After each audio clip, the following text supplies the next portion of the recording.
Tere vaatama, kuulama, kaasa mõtlema seekordse Inimõiguste Instituudi aastakonverentsi asemel toimuvatele videojuttudele ja arutelule sellest, kus lähevad siis õiguste piirid, üksikisiku riigi õiguse piirid, kui maailmas on tavapärasest erinev olukord, nagu nüüd koroonaga näiteks. Meie vestlusringis osalevad justiitsminister Maris Lauri, tere päevast! Tere päevast! Õiguskantsler Ülle Madise, tervist Ülle Toompeale!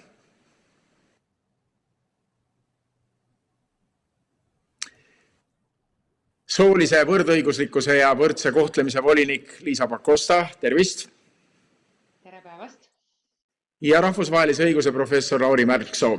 Mina olen Neeme Raud, arutelu juht ja kõigi panelistide puhul käis nende tiitlitest juba läbi sõna õigus, seega väga esinduslik ekspertgrupp, et õigustest rääkida ja just praegusel ajal, kui me kõik õigustest üsna tihti mõtleme, kui kuuleme ikka jälle pahameelest, et keegi tunneb, et tema õigusi on ahistatud, kuna riik väidab, et praegu lihtsalt tuleb õigusi piirata, kuna on eriolukord. Samas vahel ehk unustatakse, et ühiskonnas elades ei ole meie kui indiviidide õigused alati absoluutsed, ei saagi olla, on ka kohustused, vajadus kompromissideks. Sellest mõttest, neist mõtetest lähtumegi siis tänase arutelu alguses ja kõigepealt annan sõna Maris Laurile, justiitsministrile. Teie hinnang, kuidas Eesti riigis siis praegu on? Kas inimeste õigusi, üksikisikute õigusi on piiratud, kuna riigis on eriolukord? Mingil määral on tõesti ju inimeste õigusi piiratud selle koroona tõttu. Liikumisvabadusi, ka tööl käimisi, meelelahutuse pidamisi. Aga need õiguste piiramised on ju seotud sellega, et meil on vastas tervisekriis, kus me võime oma tegevusega muidu kahjustada teisi inimesi.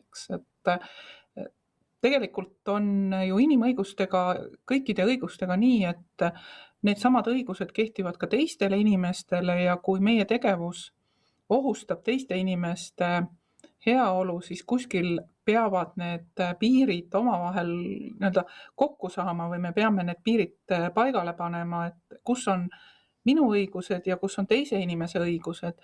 Ja kui me vaatame tervise küsimust, siis selle viiruse puhul on ju küsimus mitte selles, et meil oleks nohu või köha, vaid küsimus on tervises. Ja tervises laiemas mõttes, nii selle viiruse mõttes, et me levitame võib-olla seda viirust inimestele, kes ei ela seda viirust üle või elavad selle väga raskelt üle, aga me peame vaatama ka selles kontekstis, et kui need inimesed, kes haigestuvad raskelt, lähevad haiglasse, siis kannatavad ju ka need inimesed, kes võib-olla viirusesse ei nakatu, aga nendel on teised terviseprobleemid ja hädad. Nii et kus kohas on see piir, et me saame aru, et meie õigusi tuleb selle pärast piirata, et ka teistel inimestel oleks erinevad võimalused ja et meie õigus ei ohustaks teise inimese õigust. Et õigus tervisele ja õigus elule on ikkagi ühed olulisemad õigused. Et selles mõttes ma arvan, et mingid piirangud, mis meil eksisteerivad, on ka õigustatud. Aga kindlasti me peame kogu aeg arutama sellel teemal, et millised need õigused ja millised need piirangud on lubatavad ja kus kohas on see piir. Kuhuni me võime minna, millises olukorras ja võib-olla see keeruline asi kogu selle peaaegu 2 aasta jooksul ongi olnud see, et meie teadmised muutuvad ja see piir ka pidevalt liigub üles-alla. Et nüüd, kus meil nakatumine läheb alla, siis see piir peaks liikuma teise kohta. Kui ta läheb üles, siis ta liigub jälle kitsamaks see meie vabaduste ruum. Ülle Madise, teie laual on pidevalt Eesti põhiseadus. Õiguskantslerina peate te vaatama, kuidas riik ja kuidas ka üksikisikud käituvad vastavuses põhiseadusega. Kus see piir siis praegu meil läheb õiguste piiramise ja üksikisiku õiguste vahel? Kas Eestis on seda piiri muudetud või on see piir ikka suhteliselt hästi paigas olnud kogu selle pandeemia aja, mis nüüd on juba 2 aastat varsti seda aega? Minu arvates ka see kriis kinnitab, et meie põhiseadus toimib hästi ja mõistlikult ja seda on võimalik nii üldistes kui igaühe isiklikes huvides parimal moel kasutada. Kas alati kõik riiklikud otsused õnnestuvad?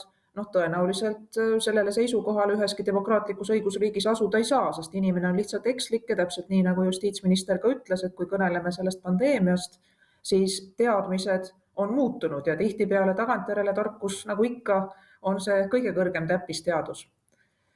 Aga olgu siin kohe üle öeldud, et Eesti põhiseaduses on asi tegelikult ju paigas. Tõesti kiputakse rääkima rohkem õigustest ja vabadustest ja unustatakse ära, et isegi teise peatüki pealkiri on põhiõigused, põhivabadused ja põhikohustused.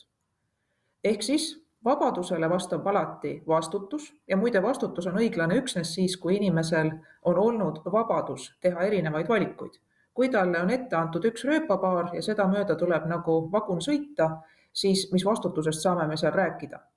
Ja teiseks, enamasti igale õigusele, mis on inimesele antud, vastab ka kohustus. Kui minna väga detaili, siis muidugi on ka neid põhiõigusi, mida piirata ei olegi lubatud. Näiteks kui me räägime piinamise keelust, kus on siin ka rahvusvahelised lepingud ju taga, või orjapidamise keelust, täiesti loomulik, piirata ei saagi.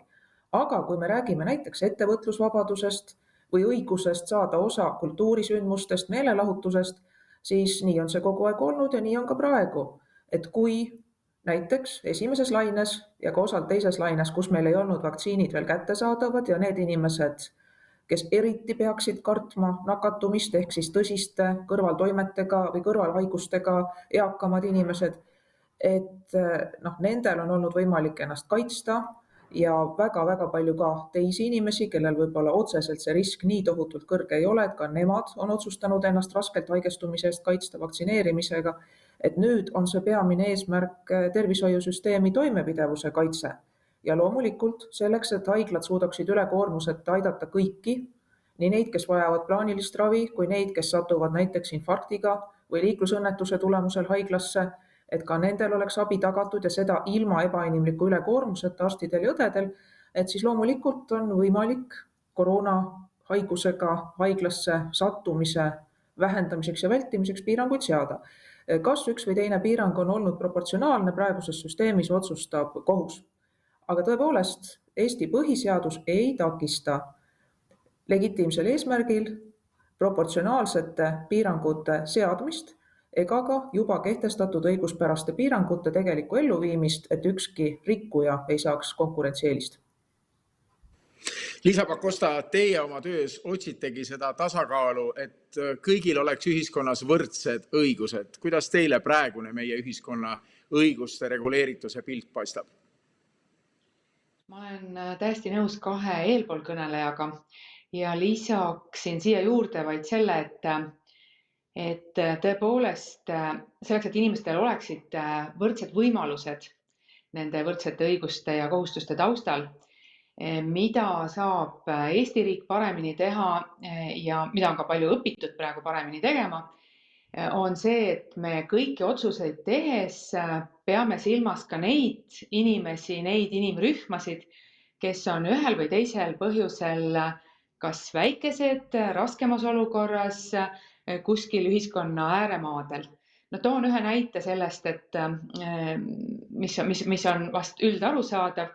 Näiteks kui mindi üle sellele, et testidega enam ei arvestata, vaid näiteks muuseumisse pääsemiseks on vajalik koroonapass, siis seda otsust tehes esimese hooga läks meelest ära see, et meil on ju põhikooli õpilastele lausa riikliku õppekavaga kohustuslikud muuseumikülastused ette nähtud.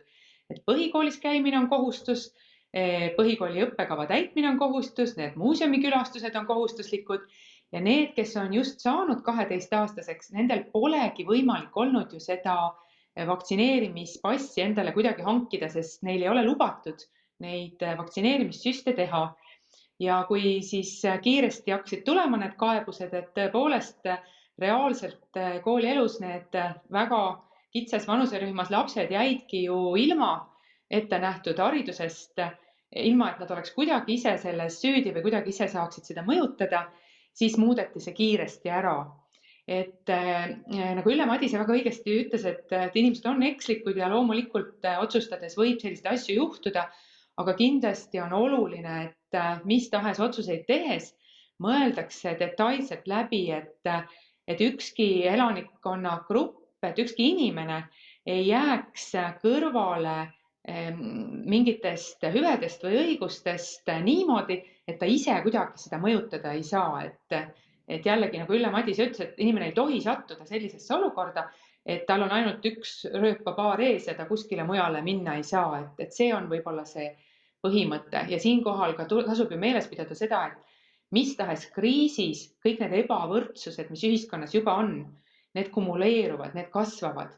Ja seda me näeme ka praegu, et tegelikult kipub ikkagi minema niimoodi, et need, kes on vaesemad, jäävad vaesemaks, need, kes on rikkamad, saavad rikkamaks. Ja et kuidas see kõik mõjutab, mida tuleb otsuste tegemisel arvestada? Kas on ikkagi jõukohane kõikide nende nõuete täitmine näiteks sellele inimesele, kes võib-olla ei jõua kõiki neid maske osta? Et selliseid küsimusi ikkagi tuleb. Oluline on see, et igal inimesel oleks need võimalused ka tegelikult olemas, et ta saaks õigesti käituda, vastutustundlikult käituda. Me oleme siin Eestis üsna mitmes õigusruumis, oma Eesti õigusruumis, Euroopa õigusruumis, ka maailma õigusruumis. Lauri Mälksoo, vaatame nüüd natuke maailmapilti laiemalt. Ühiskonnad väga erinevalt otsivad ju seda tasakaalu, mida riik võib kehtestada ja mida riik ei või kehtestada. Vaatame kas või Euroopa Liidu partnerriike meil. Me oleme kõik selles samas ruumis sees, aga erinevad riigid käituvad erinevalt. Too siia arutellu ka rahvusvaheline dimensioon. Kui palju praegu otsitakse maailmas seda tasakaalu, et kuhu maani võib riik siis minna, et eriolukorras need kehtestada ja kust läheb piir siis, millest ei tohi üle astuda, et inimeste õigusi mitte ahistada? Jah, et see ei ole ju Eestile ainuomane probleem, vaid puudutab kogu maailma. Kuid maailmas tõesti on päris palju eripärasid selle teemaga toimetulekul. Näiteks Hiina on selgelt teostab jõulisemat poliitikat nakatunud inimeste suhtes, kui läänemaailmas see tavaks on nende isoleerimisel näiteks. Ja vaat siin ongi see, et läänemaailmas, kuhu Eesti kuulub, on siiski see õiguste ja vabaduste diskursus on hästi oluline. Et tegelikult, kui me räägime päris globaalsest võrdlusest, siis aus vastus on see, et ta ei ole igal pool maailmas võrdselt oluline. Et kui ikkagi on meil ka kultuure, kus mingisugused asjad tehakse lihtsalt täitevvõimu soovile ära, aga meie oleme harjunud kaaluma, me oleme harjunud seda, et võim peab põhjendama seda, miks midagi tehakse, aga ma arvan siiski, et see kõigis Euroopa riikides on see olnud suur väljakutse tegelikult selles mõttes põhiõigustele, et juristid on pidanud päris palju ümber mõtlema, et mingid asjad siiski, mis 3 aastat tagasi võib-olla ei tundunud tõenäosed, on korraga tegelikult täiesti tehtavad. Mina ei oleks näiteks osanud paar aastat tagasi ette kujutada, et Saksamaal ja Austrias juristid üsnagi tõsimeeli räägivad sellest, et vaktsineerimist tuleks kohustuslikus korras hakata läbi viima. Ja see tähendab seda, see näitab ka seda, et me juristidena oleme harjunud sellest mõtlema, et õigus on hästi autonoomne nagu poliitikast, vähemalt liberaalsetes riikides, et tal on mingi oma kord, oma loogika, oma põhjendatus. Ja nüüd me tegelikult näeme, kui palju ikkagi ka juriidilised lahendused sõltuvad sellest, mis meie ümber toimub, et see vastane on väga, väga salakaval, väga ohtlik ja sellise traditsioonilise mõtlemisega, võib-olla natuke lihtsustatud mõtlemisega, et mul on õigused, jätke mind rahule, ilmselt selle salakavala vaenlasega toime tulla ei saagi. Lauri, rääkisid juba sellest, et osa Euroopa riike arutab väga tõsiselt vaktsineerimise kohustuslikuks muutmist. Euroopa Komisjoni juht Ursula von der Leyen ütles, et see arutelu peaks toimuma üle kogu Euroopa Liidu, sest vastane on niivõrd tõsine ja kaalul on sageli ka riikide, mitte kui võib-olla sõjaline julgeolek, siis vähemalt majanduslik julgeolek, majanduslik kindlustunne, kas riik tuleb taas sulgeda või mitte. Mil määral on seda üleskutset, mille Euroopa Komisjoni juht tegi, et arutagem vaktsineerimiskohustuse kehtestamist Euroopas, kuulda võetud Euroopas, kui palju Eestis siis, kui palju me seda siin oleme arutanud ja mis järgus need arutelud praegu on, minister Lauri? Mul on tunne, et siin on ühiskond läinud kõikjal Euroopas teatud mõttes lõhki. Et on kindlasti need, kes sõdivad iga piirangu vastu ja on need, kes nõuavad hästi tugevaid piiranguid. Ja jättes kõrvale võib-olla sellised juriidilised küsimused, siis mulle tundub, et väga palju sõltub ka sellest, kuidas inimesed ise tunnevad. See paanika, hirm, eks kui me vaatame peaaegu 2 aastat tagasi, kui see viirus tuli, siis palju madalamate näitajatega. See sulgemine oli ka Eestis väga kiire ja vaidlusi palju ei tekitanud, et see seltskond, kes vastu vaidles, neid oli vähe ja nad olid suhteliselt hääletud. Siin ei ole küsimus ainult selles, et oli teadmatus selle viiruse puhul, aga kindlasti oli väga palju põhjust ka hirmus. Ja kui me vaatame nüüd laiemalt, siis ma arvan, et on terve hulk inimesi, kes endiselt väga palju kardavad, aga need hirmud on võib-olla natuke teises kohas ja natuke muutunud. Ja lisaks on kindlasti kogu selle aja jooksul tekkinud frustratsioon teise mõtteviisiga inimeste käitumise üle, et need, kes vaktsineerivad ja need, kes ei vaktsineeri, et on kannatamatust, frustratsioon, miks nad mind ei mõista, miks nad minust aru ei saa. Miks nad ei saa aru sellest, et ma kardan, aga nad ei öelda ju välja, et ma kardan tegelikult. Kasutatakse muid sõnu, muid väljendeid, näidatakse ebausaldusväärsust erinevate, kas vaktsiinide vastu või esinejate vastu, aga seal taga on minu arvates väga paljudel juhtudel hirm, inimlik hirm.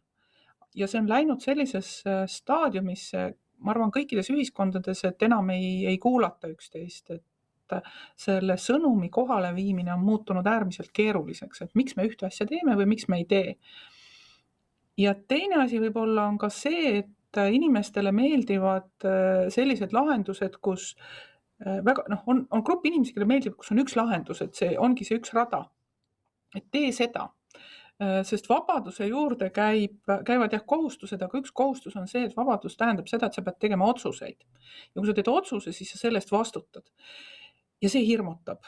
See alati hirmutab ja mõningaid inimesi hirmutab see eriti palju. Ja on lihtsam, kui keegi teine ütleb, kuidas tuleb teha, kuidas tuleb käituda. Ja on väga halb nende inimeste jaoks, kui see sõnum muutub.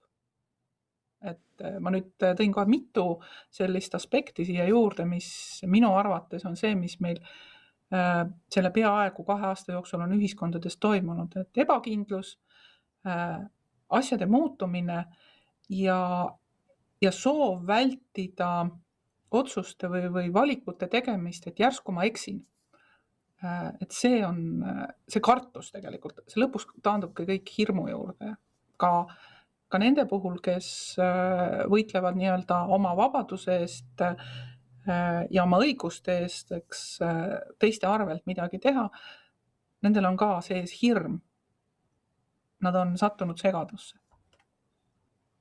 Ülle Madise, teil on olnud selle COVID-kriisi ajal ka omamoodi nagu riikliku lepitaja või sellise kompromissi looja funktsioon. Teie poole on pöördutud kaebustega, te olete püüdnud lahendusi leida.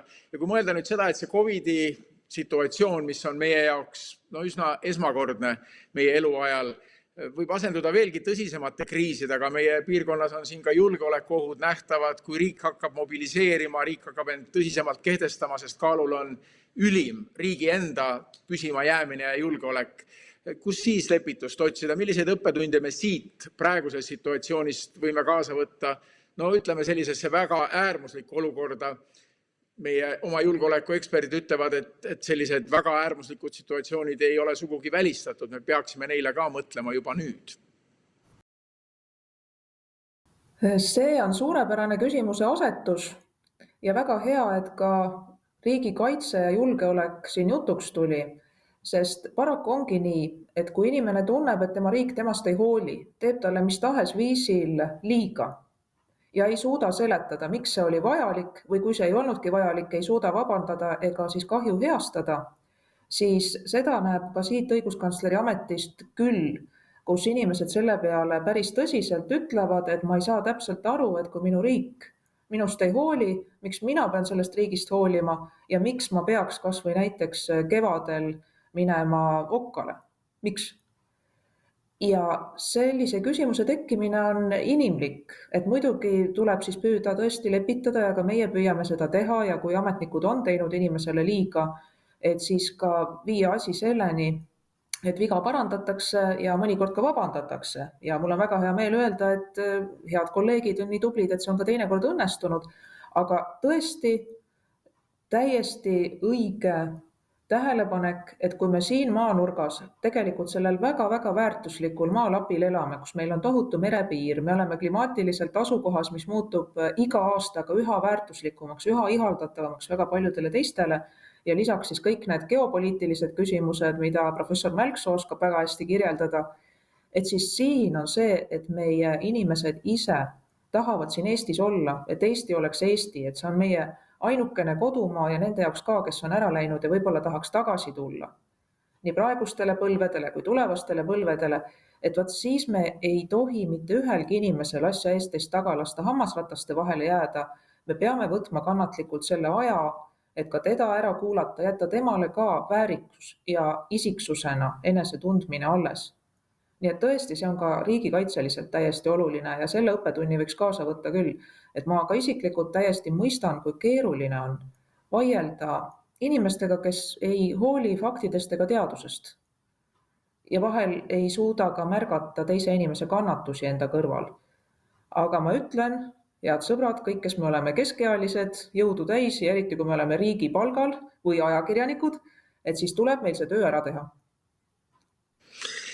Aga siit edasi läheks Liisa Pakosta juurde. Kohati tundub, et meie aruteludesse on toonud tohutu pöörde see, et praegu saame me kõik osaleda kohe suures plaanis läbi sotsiaalmeedia kõigis riiki puudutavates aruteludes.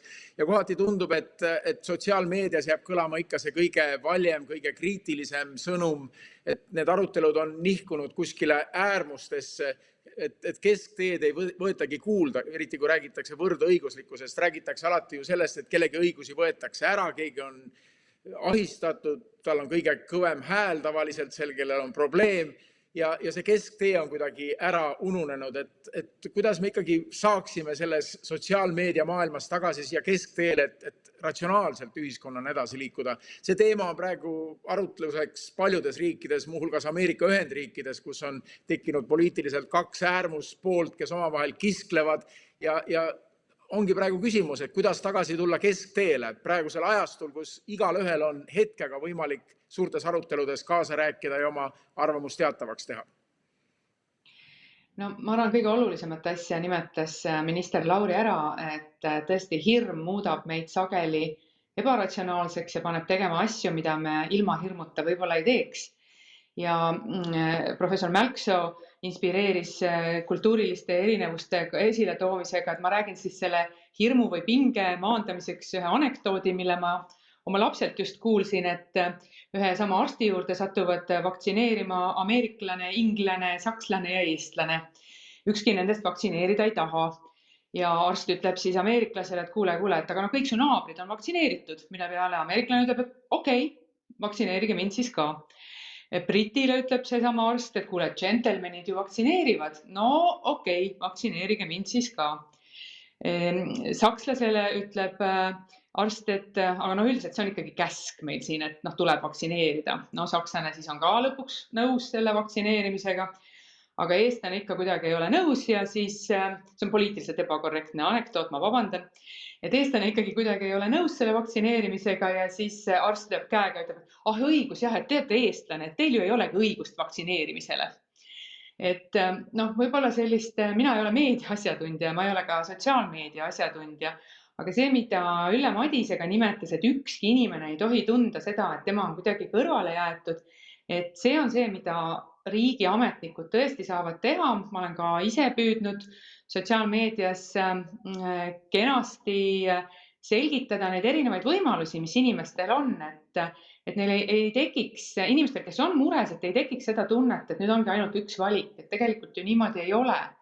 Ja kahjuks me näeme teiselt poolt, et on ka väga palju tõesti seda desinformatsiooni ja lausa valeinformatsiooni, mis on omaette teema.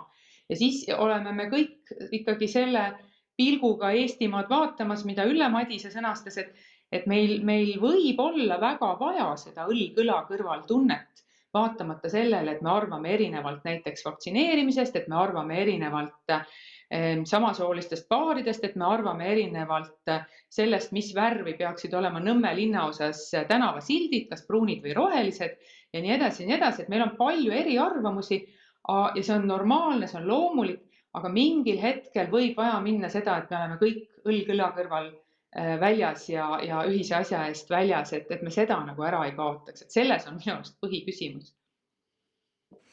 Lauri Mälksoo, kui palju pöörduvad riigid rahvusvaheliste selliste mõttekodade gruppide poole? Sina said sel aastal Euroopa Nõukogu Veneetsia komisjoni Eestit esindavaks liikmeks. See on just komisjon, mis käsitleb siis erinevate Euroopa riikide, aga väljaspool Euroopat demokraatia arengut, põhiõigusi. Kui palju riigid praegu on leidmas, et otsustame ise, kust need õiguste piirid lähevad? Kui palju sõltutakse või lähtutakse sellest, mida maailmas arvatakse, mida siis kokku tulles erinevate riikide eksperdid arvavad, et kus need piirid peaksid minema, eriti Euroopa Liidus, kus me oleme ju võtnud selle kursi, et me liigume edasi ühiselt sellise suure plokina. Jah, sest kui COVID tuli, siis ju alguses Euroopa Liitu tabas omamoodi selline šokk, kus oli ka korraks see hirm, et me läheme tagasi täiesti sellise autarkilise 19. sajandi stiilis suveräänsuse juurde, kus piirid pannakse kinni ära ja eestlane ei saa enam vaata, et Poola kaudu Saksamaalt kodumaale näiteks. Ja ma ütleks siiski jah, et praegu on domineerinud sellised rahvuslikud või liikmesriikide põhised lahendused peamiselt.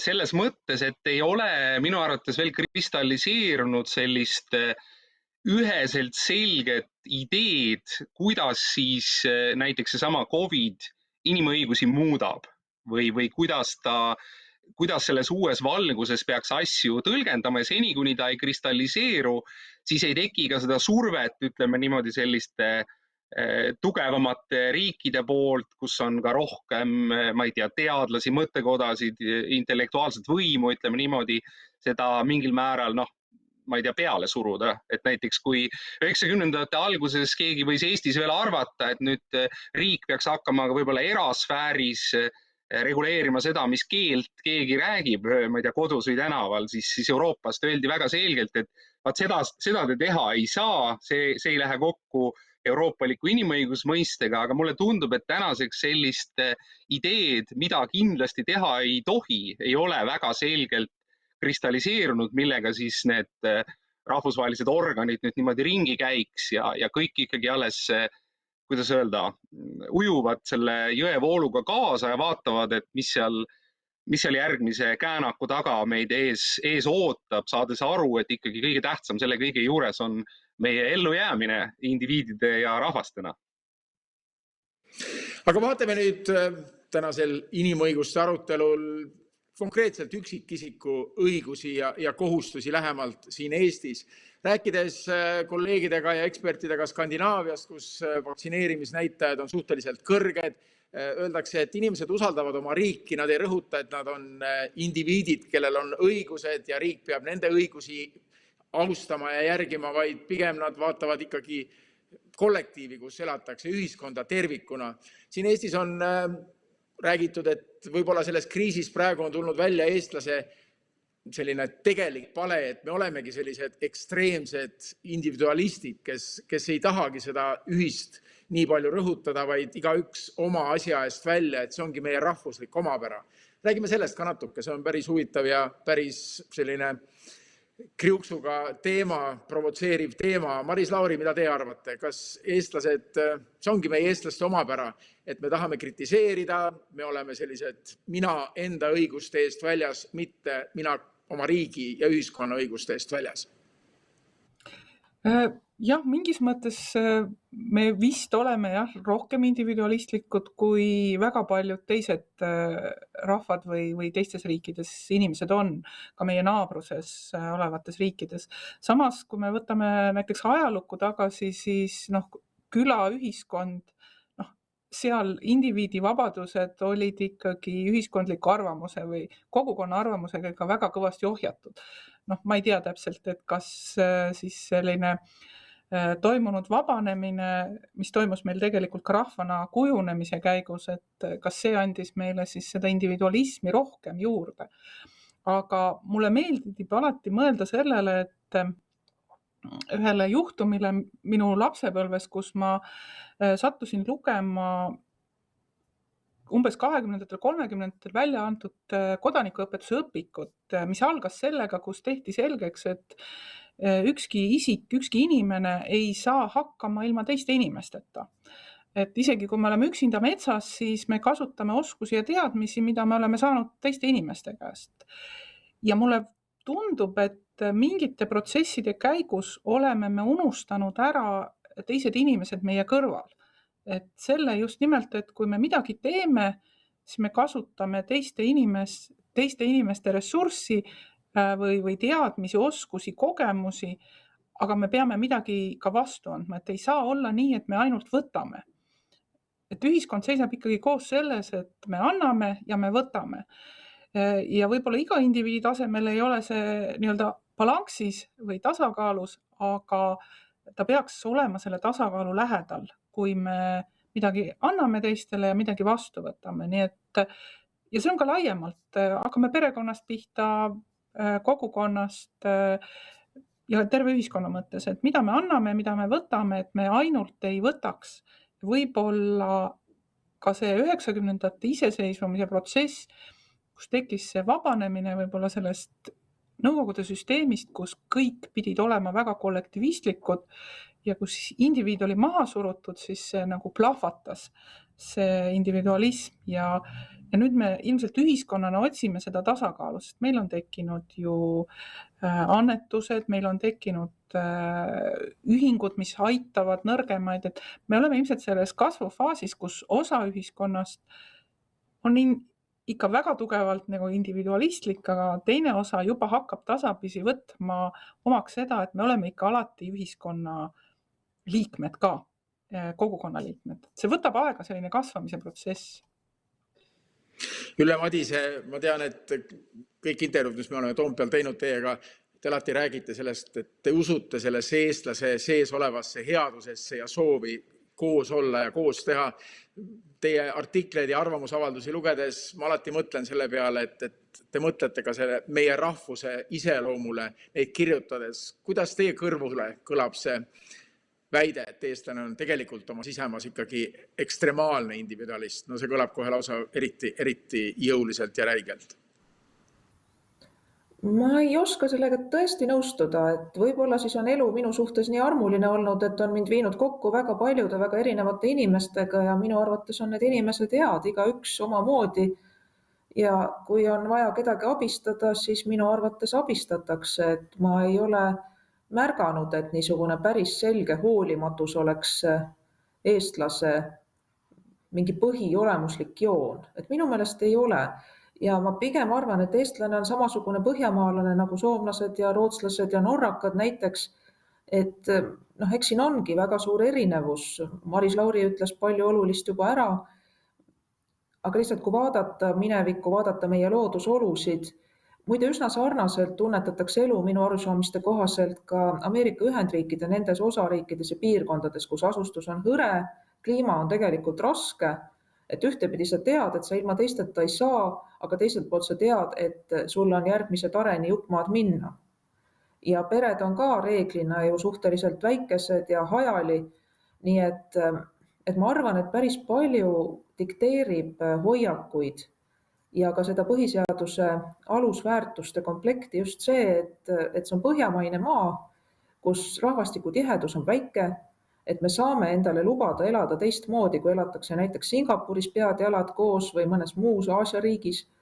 Et selles mõttes ma arvan, et see põhiseaduse alusvalik, et et inimesel on väärikus, tal on õigus olla indiviid, ennast teostada, et riik peab tema õiguse ja vabaduste piiranguid põhjendama, et vabadus on reegel ja piirang on erand, aga samal ajal tõesti rõhutatakse kogu aeg, et sinu vabadus lõpeb seal, kus algab teise inimese samasugune vabadus ja et üldistes huvides on alati võimalik piirata sinu õigusi ja vabadusi, välja arvatud need mõned üksikud, millest siin juba juttu oli, aga sinu omandiõigust on võimalik piirata, ka sinu tervisekäitumist teatud määral. Nii et mulle tundub, et see olukord ei ole kuidagi eriliselt halb. Et ma arvan, et me oleme põhjamaalastena võib-olla tõesti näiteks ka lõunaeurooplastest ja ammugi võib-olla tiheda rahvastikuga idapoolsetest riikidest väga erinevad. Küllap me erinema mingis mõttes ka soomlastest, rootslastest, norrakatest, kuna nendel ei ole okupatsioonikogemust, aga meil on. Ja alati, kui ma meenutan seda, kuidas Eesti põhiseadus sündis ja mida tegelikult sooviti, näiteks kui tohutult selge väärtus oli tollal, et olemas ei tohi olla Eesti oma kodanikele väljasõiduviisat ja sissesõiduviisat. Meie järeltulevale põlvkonnale on seda praegu praktiliselt võimatu seletada, et mis see on. Aga see oli tollal üks väga suur väärtus, et Eesti kodanik on alati koju teretulnud, on ta kurjategija, pannakse siin vangi ja kui ta on haige, siis vajadusel pannakse nakkushaiglasse ja ravitakse terveks, aga koju peab saama. Ja selliseid väärtusi ja põhimõtteid on põhiseaduses veel päris mitmeid. Ja minu meelest on see olnud õige valik, et see kollektivistlik iva siia ei sobiks. Et sellisele maa-alale ei sobi arusaamine, et igal juhul on siis sülem ehk see ühtne rahvuskeha on prioriteet ja metsa raiutakse, laastud lendavad tühjasest ühe inimese väärikusest. Et kui inimese vabadusi ja õigusi tuleb piirata, näiteks tuleb ta kuriteo eest süüdi mõista ja vangi panna, siis ka seal tuleb teda kohelda väärika subjektina, ka siis, kui ta on kõige hirmsam roimar. Ka siis, kui inimene on psüühiliselt väga haige, siis ikka psühhiaatria haiglas tuleb temaga toimetada nii, nagu seadused ette näevad ja tema väärikust silmas pidades. Ja minu meelest see on õige valik ja niimoodi saab üheskoos elada küll ja ma isegi ütleks, et sellistes tingimustes, nagu meil siin on ja meie rahval, niimoodi ongi kõige parem elada. Et me püüame üksteise väärikust austada ja igaüks, nagu vana Köster kevades ütles, oma hinge eest hoolt kanda. Et kui sa selliselt teise inimese südametunnistusele koputad, et kas sa natuke oled ka mõelnud, kuidas teine inimene ennast tunneb. Et näiteks, kui te teete vallas rahvaküsitluse, et kas teie oma valla erivajadustega inimeste kodu teha keskväljaku lähedale, kus nemad saavad ka minna koolimajast mööda ja rahvamajast mööda ja võib-olla isegi tahavad ujuma minna näiteks randa. Et kui siis enamus ütleb, et ei, siia küll mitte, sellepärast mõttelapsed näevad, nad on nii koledad. Et küsimus ei ole ohtlikkuses, vaid küsimus on selles, et kuidas me oma hinge eest hoolt kanname, et kes võtab endale õiguse öelda, et teine inimene on kuidagi vähem väärt, kui sina oled. Mina küll ei julgeks. Et mina olen eestlastega väga rahul ja mina ei lähe kaasa ühegi jutuga, et meie rahvas on kuidagi teistest halvem. Ei ole.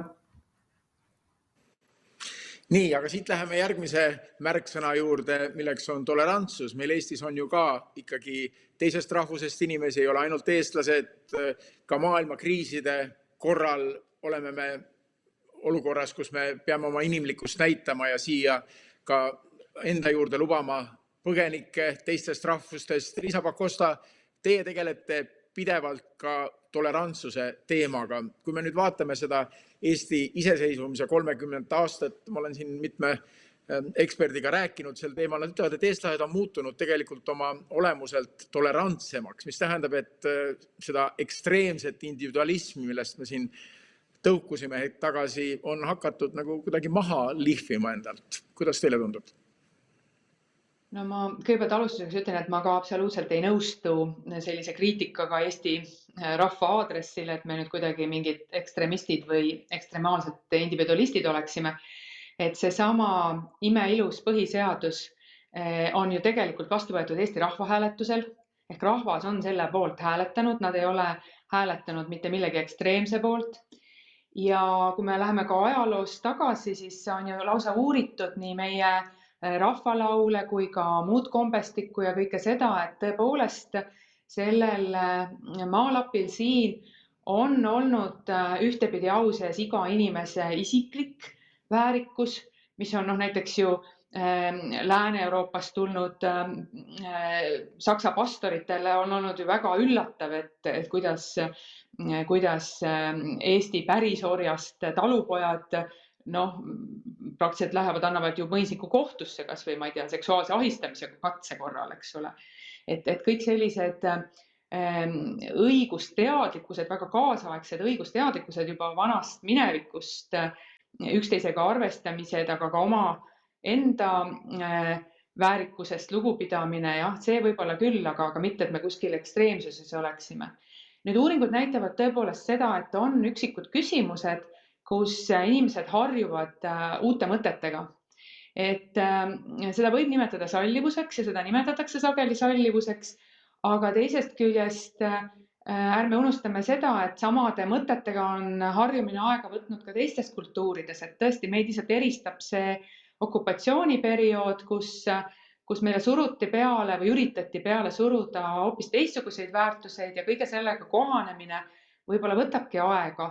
Kui me paneme selle kõik praegusesse tervisekriisi ja sellesse COVID-i teemasse, millega me alustasime, siis jällegi, ega külaühiskondadel mitte ainult Eestis, vaid ka igal pool mujal maailmas on olnud alati teatud pelgus väljaspoolt tulijate suhtes ja sellel on ilmselt mingi seos nii-öelda nakkushaiguste tõrjega, et sa natuke aega pead saama seda inimest eemal seisvalt vaadata, et ega ta mingit rasket nakkushaigust külla ei too ja siis, kui on selge, et ta ei lähe kärnaliseks ega muhuliseks, et siis sa lased ta nagu oma külaühiskonda sisse.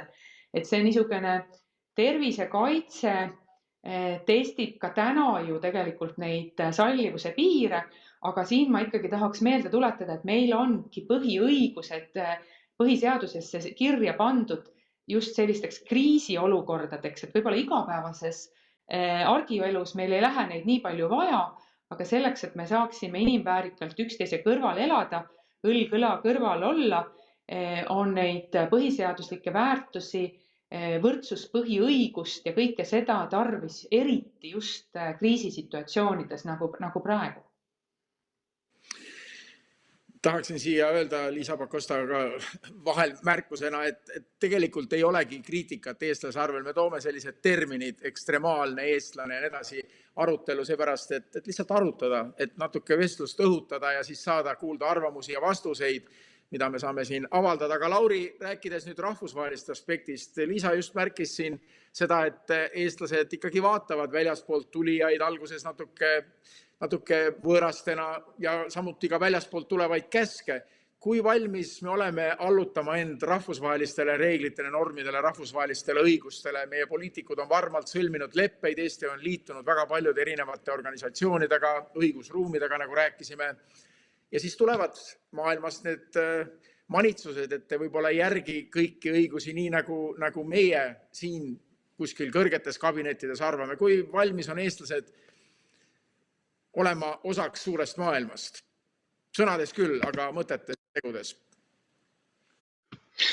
No ma ütleks veel selle eelmise küsimuse kohta aga seda, enne kui ma sellele vastan, et kõik siin hakkasid eestlast hirmsasti kiitma, et kultuuris on muidugi alati ka kultuuritegelased, ütleme, võtavad endale vabadust ka mõnikord ikkagi oma rahvast kritiseerida ja ma mõtlesin siin, kui me räägime juba külaühiskonnast, kuidas külaühiskonnas võib-olla katkuga toime tuldi, siis kui te vaatate näiteks seda Rainer Sarneti filmi November, mis on tehtud Kivirähu raamatu Rehepapp põhjal, siis seal on ikkagi mingites situatsioonides naerdud ka sellise inimeste rumaluse üle, eks ole, et kas see nüüd täpselt nii oli, see on metafoor, see on kujund, aga kui ikkagi nii-öelda tuleb katk ja siis see karjajuht ütleb, et nüüd võtame kõik püksid maha ja näitame oma tagumikku ja siis katk läheb minema, et see on nagu selline, kuidas öelda, mingil määral siis nii-öelda see ei olnud nii-öelda teadmiste põhine valitsemine sellisel juhul ja ajaloos mitte alati ei ole olnud, aga see, kas keegi käitub rahvusvaheliste reeglite järgi või mitte, et see diskussioon on kõigis normaalsetes riikides, et ega keegi selles ei ole perfektne. Eesti eelis on see, et meie väiksusest tulenevalt tõenäosus selleks, et me kellelegi nii väga liiga teha saaks selles, on pigem väike. Eesti, ütleb nii, ei alusta sõdu ja omaette küsimus on see, et kas me võib-olla mõnikord, kui meie meie suured sõbrad, juhid ja õpetajad sõdu alustavad, kas me sellega liiga kergesti kaasa läheme. Ma vihjan siin aastale 2003 Neeme, millest sa ka hästi palju oled mõelnud. Aga noh, kui me räägime nüüd näiteks konkreetselt sellest migratsioonist ja pagulaste kontekstis, eks ole, siis kindlasti, noh, kuidas öelda, Ida- ja Kesk-Euroopas ajaloost tulenevalt need on väiksed riigid, väiksed rahvad, suhteliselt väiksemad rahvad, kes on pidanud enne impeeriumidest lahku lööma, et ju seal see arusaam ka sellisest inimeste liikumisest kohati erineb. Näiteks minu jaoks, kui me täna oleme hästi palju kultuurist rääkinud, oli kõnekas see, et paar aastat tagasi selle ÜRO migratsioonikompakti vastu Euroopa Liidu sees olid vanad Austria-Ungari osisriigid põhiliselt ja Poola siis ka. Ja põhjus ilmselt on selles, et esiteks nendel ei ole seda sorti koloniaalajalugu olnud, nagu näiteks, ma ei tea, Prantsusmaal ja Inglismaal või seda hoopis teistmoodi inimeste liikumine ja sealt tulevad ka need nagu hoiakud. Aga jah, et millega ilmselt Eestis me kindlasti peame tulevikus veel rohkem harjuma, et sellest hetkest alates, kui rahvusvaheline õigus sai universaalseks, siis selline teatud situatsioonides on meil nii õiguslik kui ka moraalne kohustus siiski asüüli pakkuda võõrale, kes on jäänud suurde hätta, aga samas see ei tähenda siis veel vähemalt õiguslikult mitte seda, et iga majandusmigrant peaks saama tulla sinna, kuhu tema täpselt tahab tulla. Aga hüpoteetiline näide, Lauri, veel, kui nüüd Euroopa Liit otsustab, et tõesti võetakse vastu vaktsineerimiskohustus, et enamus liikmesriike on selle poolt, mõned on küll vastu, aga noh, ikkagi allutakse enamusele. No kuidas siis me peaksime käituma?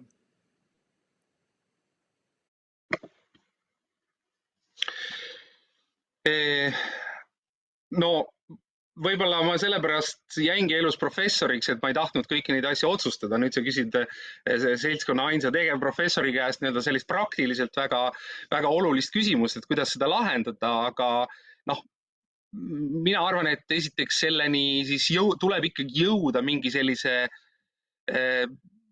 arutelu käigus ja vaidluse käigus, kus kõik need poolt ja vastu argumendid läbi kaalutakse, teadlaste poolt läbi kaalutakse, juristide poolt läbi kaalutakse, aga ikkagi ka inimeste poolt läbi arutatakse, ma ei tea, telesaadetes. Seda ei saa, ma ei tea, teha sellise Nõukogude Liidu stiilis käsuga, et nüüd lähete arstid kõik Tšernobõli tuumaõnnetuse tagajärgi likvideerima, vaid sellel on nagu, ma arvan, see protsess, mis taolise otsuseni viib, on hästi oluline, et kuidas seda protsessi tehakse. Ma ei tahtnud siin, Lauri, mingil põhjusel Joti ette panna, et sa peaksid nüüd ammendavalt vastama sellele küsimusele, aga see näitab, kui keerukas on meil vahel siin õigusruumide vahel mõelda, leida oma koht. Aga Maris, Lauri, seesama küsimus ka teile, kui Euroopas tulevad mingisugused sellised kohustuslikud otsused, mis meil on vastuvõetamatud, kuidas me neid siis järgime?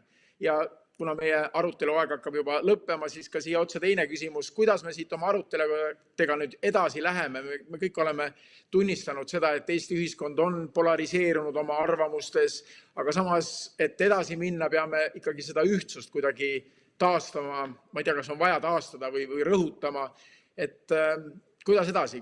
Esiteks siis, kui Euroopas tulevad mingisugused käsud, kui palju me saame neile vastu vaielda ja teiseks, kuidas edasi? Maris, Lauri. Ja, ma kõigepealt arvan seda, et sellist käsku Euroopast ei tule. Et me ikkagi istume erinevate riigid omavahel, aga ka riikide sees ja arutame seda asja. Sest see oleks ka kogu Euroopa sellise ühtse Euroopa idee häving, kui väga olulisel teemal ja teeme ja võime arvata mida tahes, aga vaktsineerimine on praegusel hetkel ikkagi väga oluline ühiskondlik teema, kui sellest tuleks kuskilt poolt nagu surve või keegi ütleb, et otsustab, et nüüd me peame kõik niimoodi tegema. See lõhuks Euroopa Liidu ära. Ta tekitaks pettumust nende seas, kes on tegelikult Euroopa idee väga suured toetajad, rääkimata nendest, kes on olnud skeptilised. Ja ühiskond läheks lihtsalt lõhki, nii et ma arvan, et see on see koht, kus kohas me peame arutama nii-öelda mitmel tasandil, nii Euroopa mõttes, aga ka Euroopa sees. Ja mis on võib-olla kõige keerulisem koht on see, et kui ütleme nii, et me võime ikkagi öelda, et enamuses riikides on konsensus see, et rohkem või vähem tuleb vaktsineerida, eks, et kindlasti mitte sund ja mitte kohustuslikkus, aga et vaktsineerimine on kasulik. Ja kui nüüd selle kasulikkuse põhjal leitakse, et no nii, kõik peavad nüüd seda samamoodi tegema, kehtestama kõik ühesugused reeglid, ükskõik millised piirangud, siis see ei töötaks, sest on selge, et oma mitmekesisuses, ühiskonna mitmekesisuses, inimeste käitumise mitmekesisuses ja ka see, et see viirus väga erinevalt toimib, me ei saagi ühesuguseid asju rakendada ja me hakkaksime tegelikult rikkuma erinevates riikides inimeste õigusi, just neid samu vabadusi, põhiseadusi, ja see ei lähe Euroopa põhimõttega minu arvates mitte kuidagi kokku. Euroopaliku sellise ilmavaatega ka, nii et ma arvan, et üks asi, mida me peame jätkuvalt tegema, on seletama, rääkima ja kuigi vahel tundub see täiesti lootusetuna ja väsitavana, siis ikka uuesti kasutama erinevaid võtteid, erinevaid nurki, otsima neid lähenemisviisi. Kui üks inimene ei suuda rääkida, minister ei suuda seletada, siis võib-olla on see arst, võib-olla on see kellegi koolidirektor või õpetaja, kes saab selle asja selgeks teha, et meil on vaja rääkida ja siis tekib arusaam ja võib-olla tuleb teatud hetkedel ikkagi kõigil meil aktsepteerida, et on inimesi, kes jäävadki igavesti teistsuguse seisukoha juurde, pole midagi teha.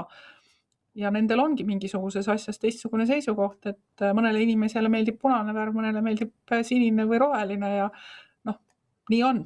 Aga me peame aktsepteerima seda, et teise inimese arvamus teatud olukordades on teistsugune, aga me peame saama siis selle diskussiooni nii kaugele, et me vastastikku aktsepteerime seda ja saaksime üksteisest aru. Siis ilmselt leiame ka ühise käitumisjuune. Rääkimine on see. Ülle Madise, polariseerunud olukord praegu aasta 2021 detsembri alguses, läheme pühadele vastu, tahame kõik mõelda, et see kõik saab läbi, aga see vist ei saa läbi, sest maailmast ikkagi tulevad ju uued ja ärevust tekitavad teated, et see pandeemia jätkub, me elame ikkagi erisituatsioonis ilmselt edasi veel mõnda aega. Seega peame otsima seda ühisosa, peame otsima seda, kuidas edasi minna. Teie teekaart. Teadusnõukoda ütles väga õigesti, et pandeemiast ei aita välja mitte piirangud, vaid vaktsiinid.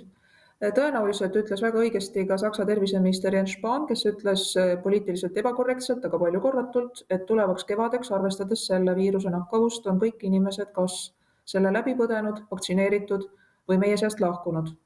Kurb, julm, aga tõenäoliselt tõsi. Ja pühadele vastu vaadates mina tahaks meenutada Fred Jüssit, kes pidas suurepärase loengu teemal vaikus kui loodusvara. Ja ma ise loodan, et pühade aeg võib-olla annabki võimaluse kõikidel meil natuke võtta seda pinget ja stressi endal maha. Ausalt, kõik need 2 aastat, olles väga lähedalt kõrvalt näinud nii teadlaste arutelusid neis küsimustes, poliitikute probleeme, olles väga tuttav Eesti erinevate inimeste muredega, mida on väga palju rohkem, kui keegi meist oskab ettegi kujutada ja just sellepärast ma soovitaks ka teisiti mõtlevaid inimesi mitte uisapäisa hukka mõista. Et paljudel on omad põhjused ja uskuge mind, ei kujuta ettegi, vähemalt mina küll ei kujutanud ette, et võivad olla ka sellised vaateviisid, sellised hirmud, sellised olukorrad. Nii et katsume lihtsalt mõista, et teisel võib olla mingi põhjus lahkesti rääkida, täpselt nii nagu justiitsminister ütles. Ja pühade ajal, mida ka ise loodan, on see, et tahaks üle lugeda mõned vanad klassikalised raamatud, kuulata klassikalist muusikat, et võib-olla on üks probleem, mis meil kaasajal on ja seda saab kindlasti parandada, et seda hinge minevat inimest parandavat kultuurielamust on vähe, et kuidagi müra on tohutult palju, vaikust on vähe ja siis selliseid kirjandusteoseid ja sellist muusikat, vähemalt mina küll, aga ma olen aru saanud, et ka paljud teised, mis meid tõesti paremaks teeks ja natuke sunniks endale järele mõtlema, et nendele jääb kuidagi vähe aega selles kohutavas müras ja selles hüperventileeritud inforuumis. Nii et äkki pühade aeg on just see, kus natukene hinge tõmmata ja võib-olla hakatagi neid asju vähe vaiksemalt võtma, Ja lõpetuseks ma olen väga nõus professor Välksooga, et üks arukas inimene ja ka arukas rahvas mõistab ka iseenda üle naerda. Oma vigu märgata, kui jaks üle käib, siis neid parandada. Ja selleks soovingi jõudu. Väga hea mõte, Ülle Madise, et pühade ajal on meil kohustus ka oma hinge eest hoolitseda, et kui me räägime siin ainult õigustest ja sellest, kuidas riik meie suhtes peaks käituma, siis kuidas me ise enda suhtes peaksime käituma. Huvitav, ma ise nägin eile Linnateatris etendust, mis on kirjutatud eelmise sajandi alguses, Maksim Gorki Põhjas. Nõukogude Liit kasutas seda oma propagandistlikel eesmärkidel. Seal on üks kuulus lause, inimene, see kõlab uhkelt. Ja just enne selle vestluse algust rääkisin lavastaja Uku Uusbergiga, kes ütles, et jätkem see Nõukogude taak sellelt lavastuselt kõrvale, et tema lavastas selle just seepärast, et tulla tagasi nende põhitõdede juurde, tulla tagasi meie enda põhiõiguse ja kõige juurde olla inimlik.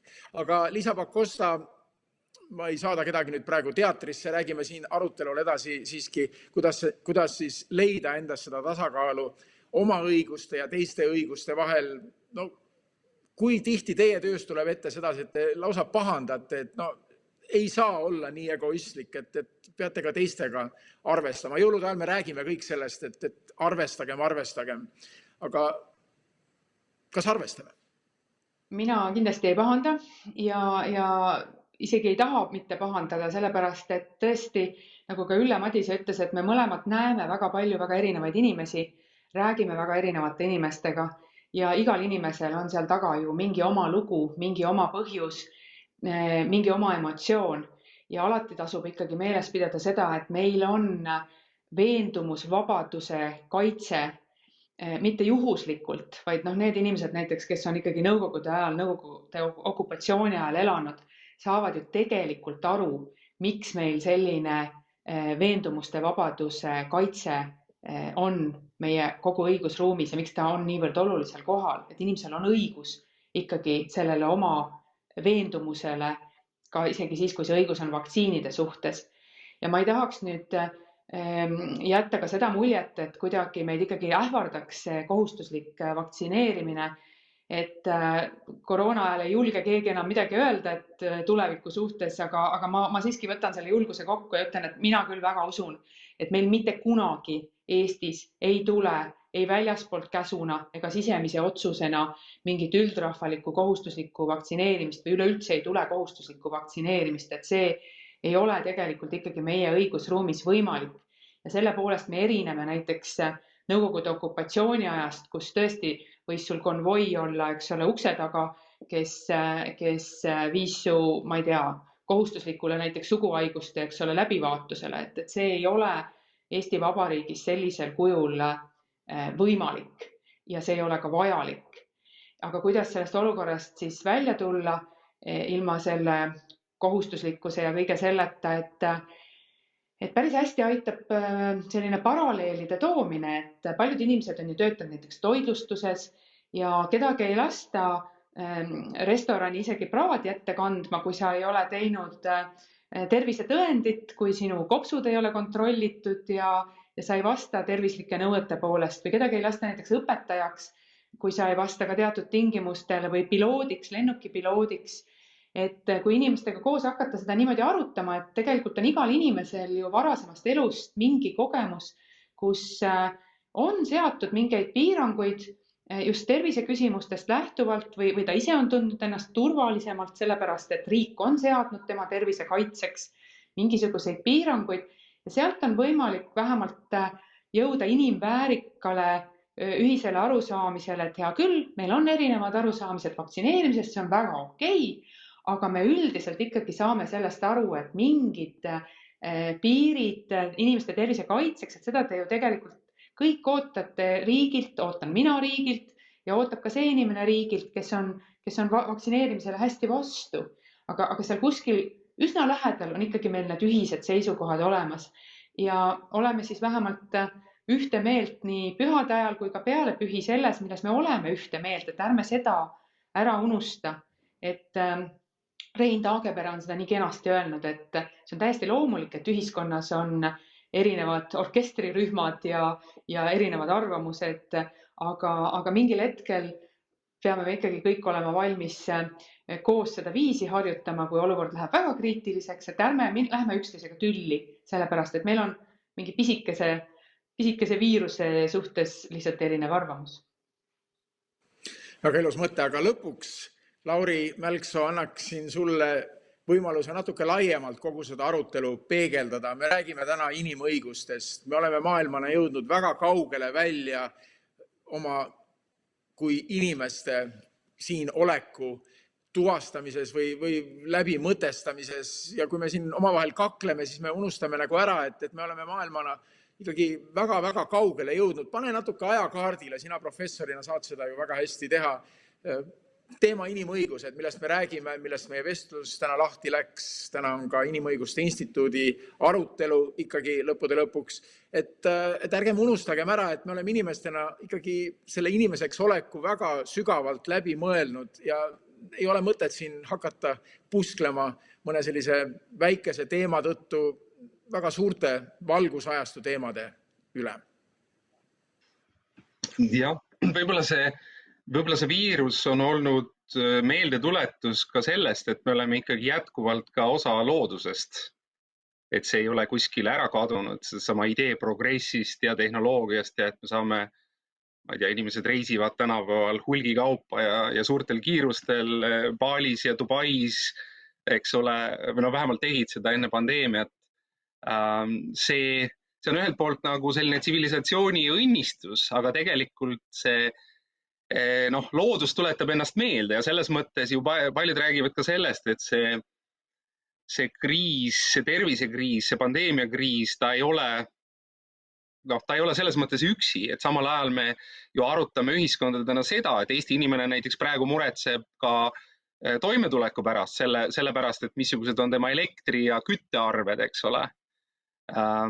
Et siis kõik need asjad, mis on seotud ka selliste ideedega nagu rohepööre, üldse kust me energiat saame, mis see energia maksab ja mis on selle energia hind laiemalt, et kuidagi need kriisid jällegi praegu satuvad kokku ja Jens Spaanil võib selles mõttes olla õigus, et ja ongi tegelikult selles mõttes, selles kõiges on olnud midagi ka sõjalaadset, et need numbrid, kui neid kokku lugeda, kui palju inimesi on siis nende COVID-i tagajärjel surnud, need on ikkagi väga, väga suured numbrid üle läänemaailma, et selles mõttes see on natukene selline praeguse aja, ma ei tea, kas sõjaga võrreldav kogemus, aga ta on selline keeruline aeg, aga ma usun, et meie ellujäämine liigina, aga ka rahvana, Eestina on siis kindel, kui me endiselt jätkuvalt oleme homo sapiens,